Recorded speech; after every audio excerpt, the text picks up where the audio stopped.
राधे दोस्तों, आज हम अध्याय 2 श्लोक 12 और 13 सुनने जा रहे हैं। तो चलिए शुरू करते हैं। न तेव वह जातु न सन्नात्व न त्वनेम न जन्दाप्य न चैव न भविष्याम सर्वयमत परम। ऐसा कभी नहीं हुआ कि मैं ना रहा हुआ या तुम ना रहे हो, अथवा ये समस्त राजा ना रहे हो, और ना ऐसा है कि भविष्य में हम लोग नहीं रहेंगे। वेदों में कोट पदश्न में तथा श्वेतक्षेत्र उपनिषद में भी कहा गया है कि जो श्री भगवान असंख्य जीवों के कर्म तथा कर्म फल के अनुसार उनकी अपनी अपनी परिस्थितियां में पालक हैं, वही भगवान अंश रूप में हर जीव के हृदय में वास कर रहे हैं। केवल साधु पुरुष जो एक ही ईश्वर को भीतर बाहर देख सकता है, पूर्ण स्व शांति प्राप्त कर पाते हैं। जो वैदिक ज्ञान अर्जुन को प्रदान किया गया है, वही विश्व के उन समस्त पुरुषों को प्रदान किया जाता है जो विद्वान होने का दावा तो करते हैं, किंतु जिनकी ज्ञान राशि न्यून है। भगवान यह स्पष्ट कहते हैं कि वे स्वयं अर्जुन तथा युद्ध भूमि में एकत्र सारे राजा स्वस्थ प्राणी हैं, और उन जीवों की बुद्ध तथा मुक्त अवस्थाओं में भगवान ही एकमात्र उनके पालक हैं। भगवान श्री कृष्ण ही सारे जगत के पालक हैं।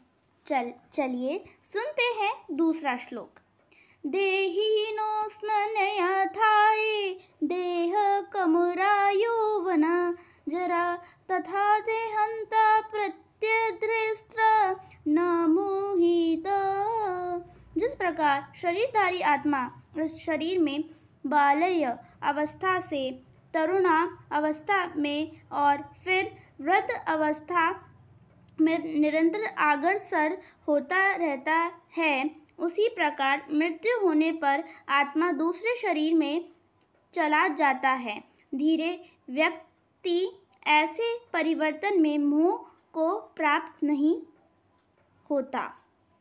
प्रत्येक जीव की व्यष्टि आत्मा है, वह प्रत्यक्ष अपने शरीर बदलता रहता है, कभी बालक के रूप में, कभी युवा तथा कभी वृद्ध पुरुष के रूप में।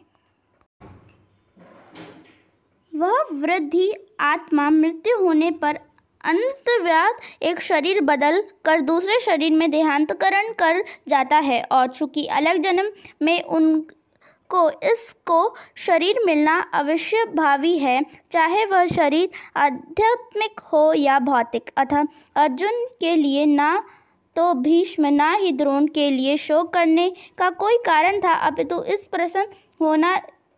उसे प्रसन्न होना चाहिए था कि वह अपने पुराने शरीरों को बदल कर नए शरीर ग्रहण करेगा, और इस तरह वह नई शक्ति प्राप्त करेगा। ऐसे शरीर परिवर्तन से जीवन में किए कर्म के अनुसार नाना प्रकार के सुभोग या कष्टों का लेखा हो जाता है। चूँकि भीष्म व द्रोण साधु पुरुष है, इसलिए अगले जन्म में वह आध्यात्मिक शरीर प्राप्त होंगे, नहीं तो कम से कम उन्हें स्वर्ग भी भोग करने के अनुरूप शरीर तो प्राप्त होंगे ही। अतः दोनों ही दशाओं में शोक का कोई कारण नहीं था।